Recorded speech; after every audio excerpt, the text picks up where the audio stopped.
사람들이 아주 오랫동안 함께했던 사람들과 어떤 문제가 생기면 참 어렵고 힘든 과정들을 거칩니다. 그러다가 또 화해하는 순간에 동일하게 고백하는 고백이 있습니다. 그것은 상대방의 진심을 몰랐다라고 하는 겁니다. 오해했다는 거죠.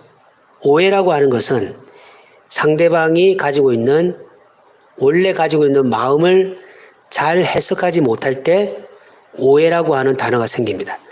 근데 여러분, 우리가 진심이라고 하는 단어를 많이 사용하는데, 여러분, 진심이 뭘까요? 진심이라고 하는 것은 거짓이 없는 참된 마음입니다. 따라서 하겠습니다. 거짓이 없는 참된 마음. 참 이 진심이라고 하는 걸 가지기가 힘들죠. 여러분, 진심이라고 하는 거짓이 없는 참된 마음이라고 하는 단어에 담긴 의미는 여러 가지 있겠지만, 저는 이 진심이라고 하는 단어 속에 담겨 있는 의미는 뭐냐? 마음은 한 가지 뜻만 품는 것이 아니고 다양한 의미가 담겨 있다는 거죠.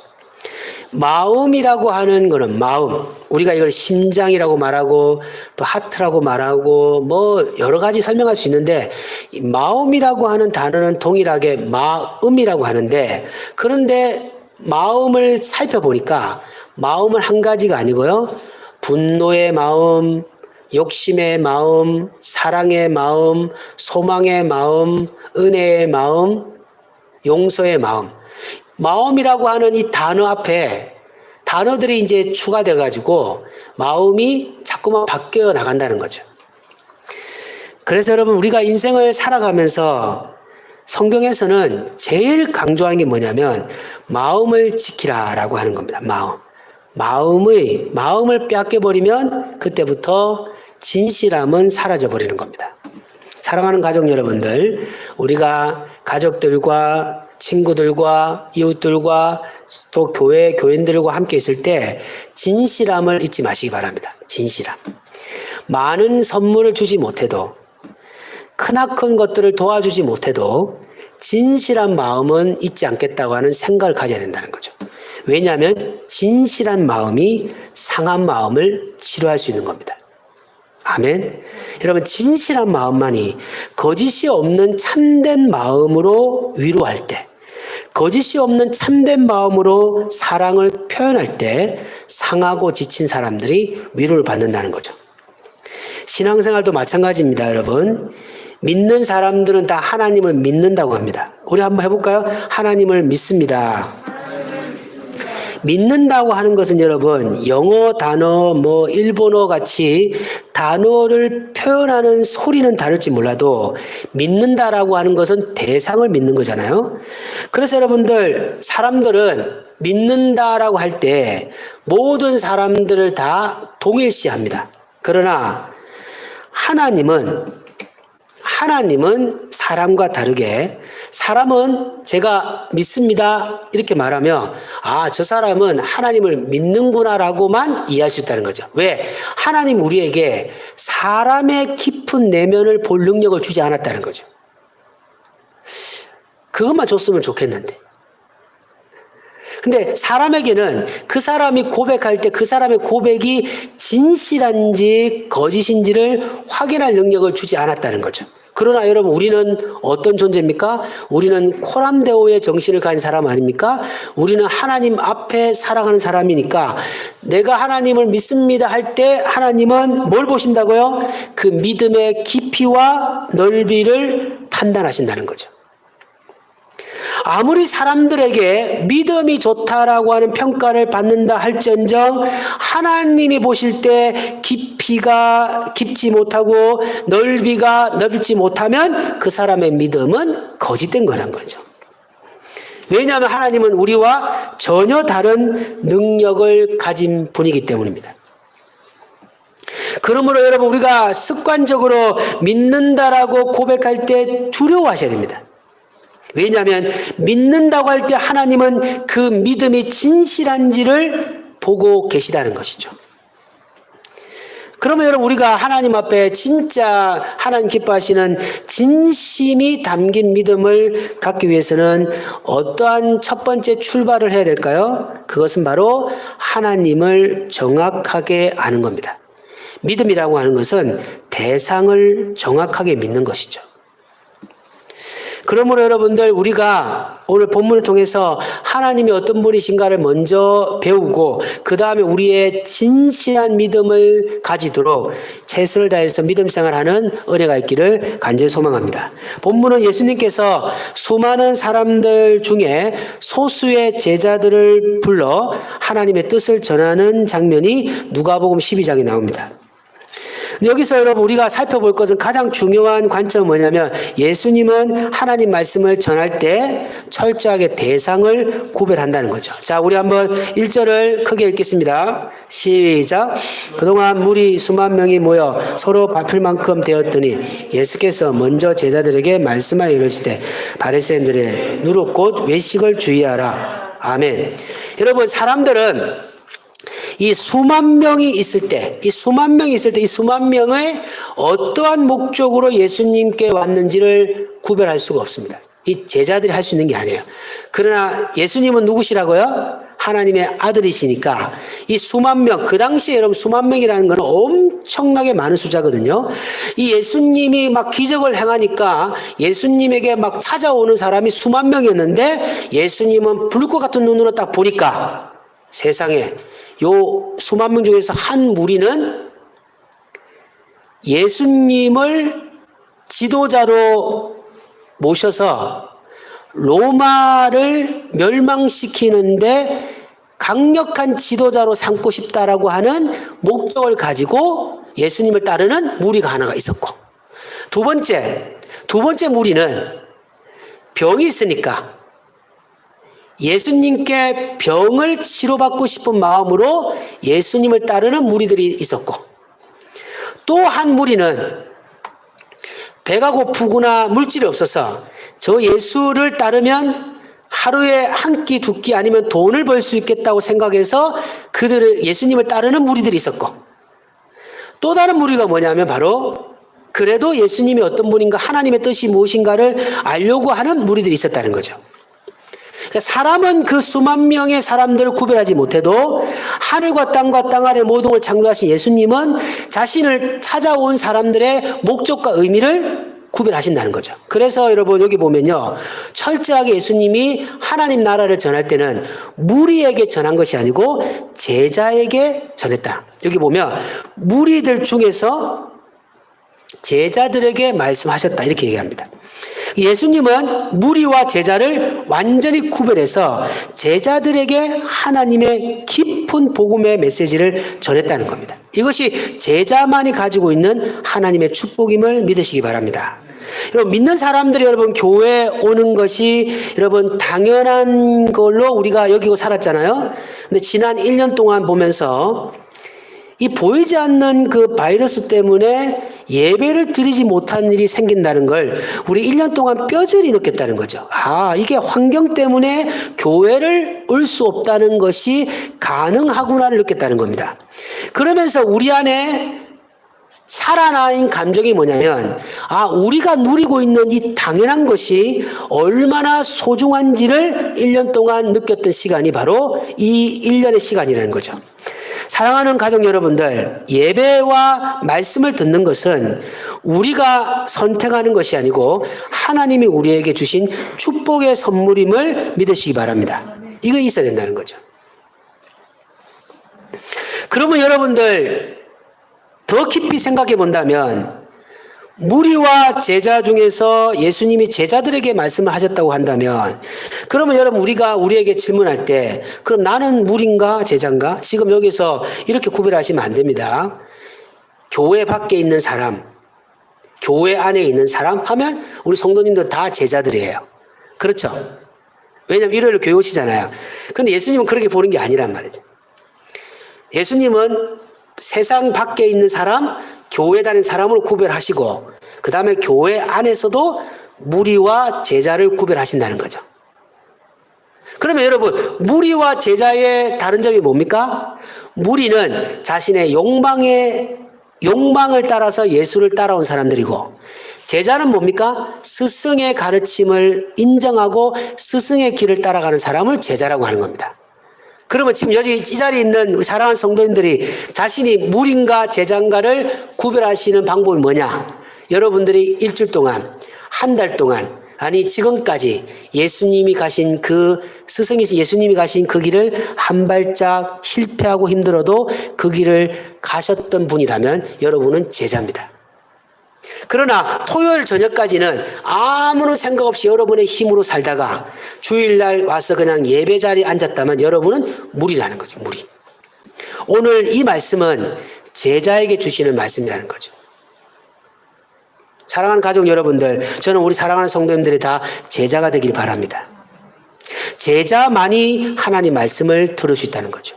그리고 이 말씀이 축복이라는 사실을 발견하는 거예요. 무리는 여러분 절단코 말씀을 들을 때 감동이 없어요. 왠지 아십니까? 이 말씀이 귀하다는 생각을 안 하는 거예요. 그러나 제자는 스승의 메시지를 받아들일 때, 스승의 말씀을 들을 때 이 말씀을 하나님의 감동으로 듣는 겁니다.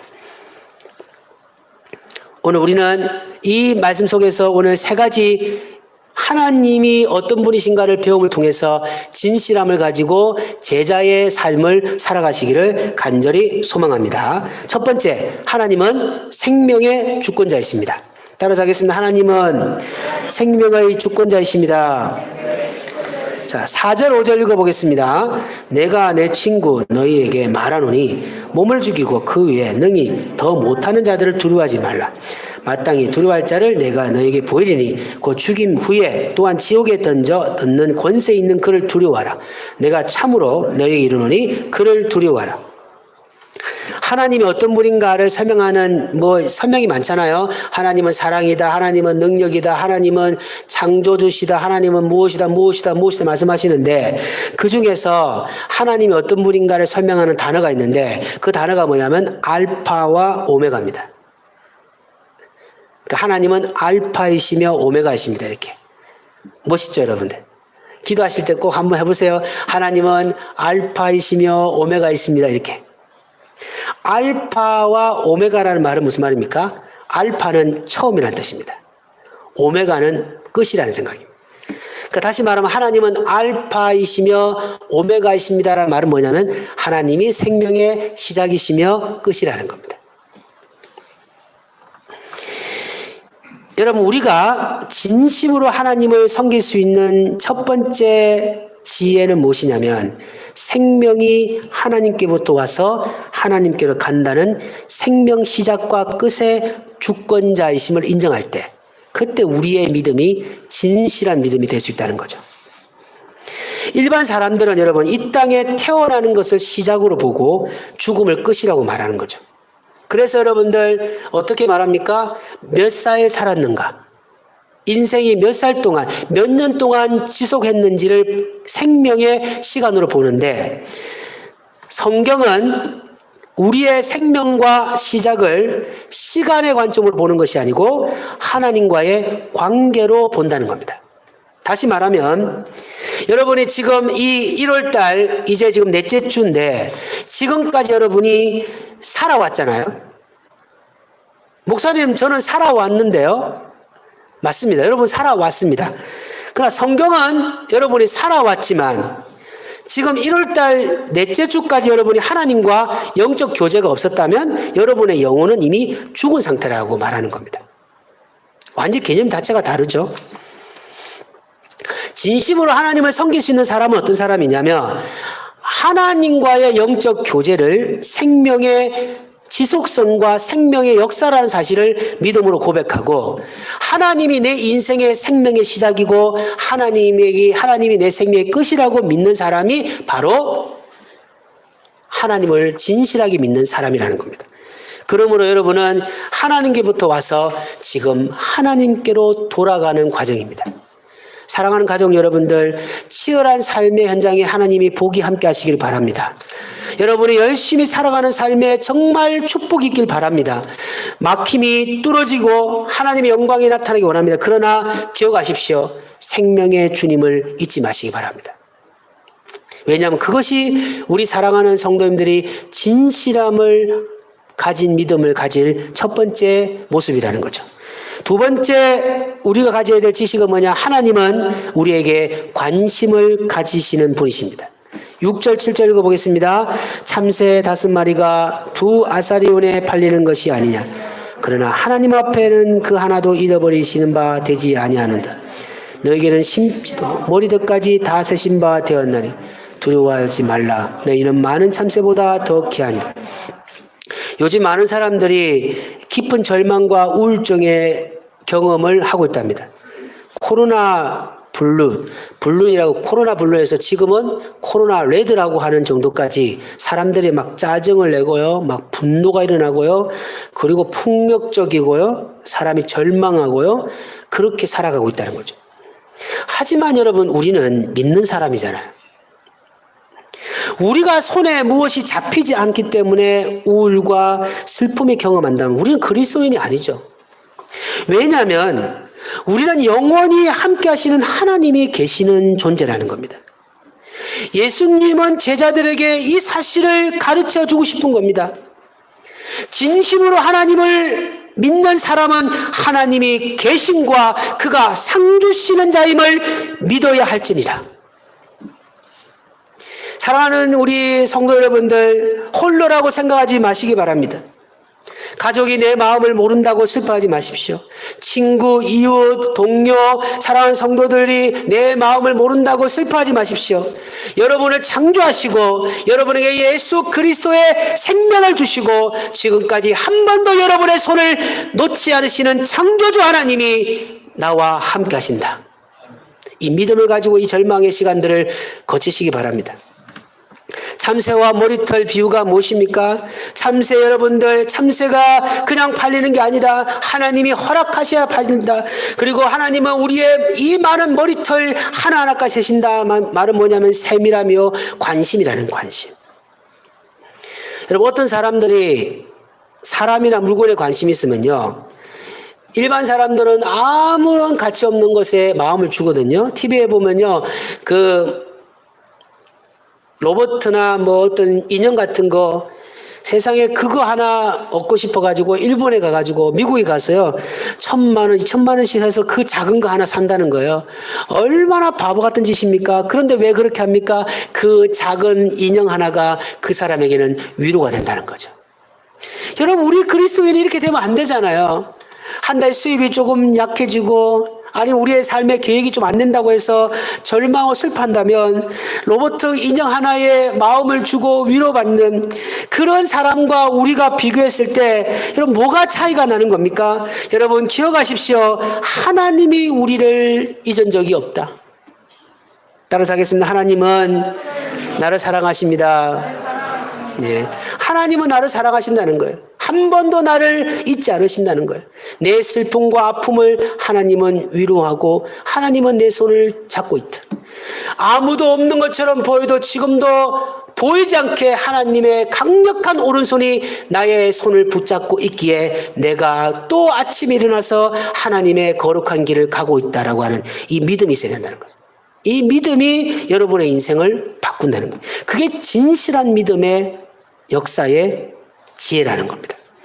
예수만교회 모든 성도님들이 힘들고 어려운 상황에서도 끝없는 사랑의 역사를 보이신 하나님 앞에 나와 감사와 찬양으로 하늘의 위로를 경험하시기를 주 예수 그리스도 이름을 간절히 소망합니다. 마지막 여러분들, 우리 진실한 믿음의 사람은 어떤 삶을 살아야 합니까? 믿는 자의 삶은 시인하는 삶입니다. 8절 읽어보겠습니다. 내가 또한 너에게 말하노니 누구든지 사람 앞에서 나를 시인하면 인자도 하나님의 사자들 앞에서 그를 시인할 것이요. 여러분, 예수님이 지금 우리에게 뭐라고 말씀하십니까? 진실한 사람이 되라. 하나님 앞에 거룩한 사람이 되라. 외식하는 사람이 되지 말라라고 할 때 8절에 보니까요, 그리스도인들, 진실한 믿음의 사람들이 가져야 될 삶의 태도를 한 단어로 설명하는데 그 설명이 뭐냐면 시인하다 합니다. 시인하다. 여러분, 시인하다 말이 무슨 말씀입니까? 옳다거나 그러하다고 인정하다는 겁니다. 우리의 여러분들, 예수님은 우리가 이 교회 안에서만 예수님 최고라고 하고 여러분의 삶의 현장에 들어가면 돈이 우선되고 여러분의 계획이 우선되고 여러분의 시간이 우선되는 사람을 진실한 믿음의 사람이라고 말씀하지 않으신다는 거죠. 입안에는 뭐 하나님을 찬양하는 높이는 소리가 있어요. 머릿속에는 여러분들 하나님이 온 우주의 주권자이시며 내 삶의 은혜자임을 인정해요. 그런데 세상에 나와 사람 앞에서는요, 말 한마디 못해요. 자신이 그리스도인인지도 말하지 못하고 자신이 하나님의 자녀임을 말하지 못하는 사람이 있다는 거죠. 예수님은 우리가 하나님을 인정하기를 원한다는 겁니다. 그런데 오늘 8절에 보시면 주목할 것은 그 장소가 무엇인가라는 거죠. 8절에 보시면 그 장소가 우리가 살아가는 개인의 삶의 영역에서 하나님을 찬양하는 것이 나쁘단 말이 아니고 이건 당연한 것이지만 오늘 예수님은 우리가 진실한 믿음의 사람이 되기 위해서는 여기 8절에 보면요, 누구든지 사람 앞에서 나를 시인하며, 어디서 여러분들? 사람 앞에서입니다. 사람 앞에. 예수님은 우리가 진심으로 하나님을 인정하고 하나님께 나가기를 원하는 겁니다. 그런데 여러분, 이것이 내 개인의 삶이 아니고 세상 앞에서 하나님을 인정하고 고백하는 겁니다. 지금 여러분들 예수 안 믿는 사람들이 막 교회를 비난하지 않습니까? 교회를 막 판단하고 예수님을 욕하는 사람들이 너무 많잖아요. 그런데 당연한 거죠. 왜 그렇습니까? 그들은 교회를 오는 사람들이 다 믿는 사람이라고 말하고 생각하거든요. 그러나 교회 안에서는 안 믿는 사람도 있고 목적이 다른 사람도 있기 때문에 그런 문제가 생길 수 있지만요. 여러분, 우리는 어떻게 됩니까? 우리는 그런 가운데서도 예수 그리스도를 시인하는 삶을 살아야 합니다. 이것이 진실한 사람이 해야 될 역할입니다. 진실이 뭐라고 여러분들? 거짓이 없는 믿음의 사람은 세상의 조롱 앞에서도, 세상의 모욕 앞에서도, 세상의 판단 앞에서도 하나님이 유일한 생명이라고 외치는 사람이 진실한 사람입니다. 혼자만의 신앙을 사는 것이 아니라는 거죠. 하나님과 1대1의 관계 속에서, 그 다음에 다른 사람 앞에서 아무리 그들이 말도 안 되는 이야기로 하나님을 모욕하고 판단해도 우리는 정확하게 하나님은 이름 분이라고 외칠 수 있는 담대한 믿음을 갖는 은혜가 있기를 간절히 소망합니다. 예수님은 믿는 사람들이 하나님 앞에 진실하기를 원하고 하나님 앞에 거룩하기를 원하는 겁니다. 진심으로 하나님을 믿고 고백하는 삶이 하나님을 사랑하는 삶임을 여러분 인정하시기를 바랍니다. 말씀을 정리하겠습니다. 사람들은 우리를 믿는 사람이라고 합니다. 그 이유는 교회 다니지 않는 사람들은 여러분, 교회 다니는 사람하고 진짜 믿는 사람을 구별할 만한 마음의 여유가 없어요. 하고 싶은 생각도 없어요. 그냥 주일날 그냥 성경책 하나 딱 들고 여러분이 교회에 딱 그냥 문으로 들어간 순간에 여러분은 다 믿는 사람이라는 거죠. 그런데 문제가 뭐냐면 우리가 섬기는 하나님은 그렇게 보지 않는다는 겁니다. 하나님은 교회에 들어오는 사람을 믿는 사람으로 판단하지 않는다는 겁니다. 하나님은 진실로 하나님을 인정하고 믿는 사람을 믿음의 사람이라고 판단하신다는 거죠. 그러므로 여러분, 우리는 하나님 앞에 설 때, 정말 하나님 앞에 설 때 내가 반드시 가지고 가져야 할 선물을 내가 안고 살아야 되겠다는 다짐이 있어야 됩니다. 그게 무엇입니까? 바로 진심이라고 하는 선물입니다. 자, 우리 마음에 한번 이렇게 손을 한번 해보세요. 예. 눈을 감고. 예. 지금 예수님 만난다고 생각해 보십시오. 여러분, 예수님께 선물 한번 드려보세요. 진심이라는 선물. 예. 눈을 뜨시기 바랍니다. 꼭 선물 드리십시오. 예. 진심이 뭐라고 말씀드렸습니까? 거짓이 없는 믿음이라는 거죠. 외식하지 않는 삶이라는 겁니다. 하나님 앞에 최선을 다해서 순결과 정직의 믿음을 가지는 겁니다. 그렇게 살면 주님이 반드시 우리에게 하늘의 축복을 주실 줄 믿습니다. 오늘 본문의 세 가지 영적 교훈을 다시 살펴보면서 하나님 앞에 진심의 마음으로 인도하신 하나님을 의지하며 살아가는 축복이 있기를 바랍니다. 첫 번째, 하나님은 생명의 주권자이십니다. 잊지 마십시오. 여러분의 생명은 하나님께 있습니다. 두 번째, 하나님 우리에게 관심을 가지시는 분입니다. 하나님은 한 번도 우리를 버린 적이 없습니다. 슬퍼하지 마시고 힘들어도 기도하시면서 힘을 내시며 이 하루하루를 살아가시기 바랍니다. 세 번째, 믿는 자가 가져야 될 삶은 무엇입니까? 세상 앞에 주님을 신하는 삶입니다. 예수만교회 모든 성도님들이 하나님 앞에 정확하게 아는 지식을 가지고 진심으로 하나님을 고백하고 의지하며 나갈 때 반드시 하나님이 우리 교회와 우리 사랑하는 성도님들의 개인과 미래에 하나님의 축복을 함께 하실 줄 믿습니다. 하늘의 복이 함께 하시기를 예수님 이름으로 간절히 소망합니다.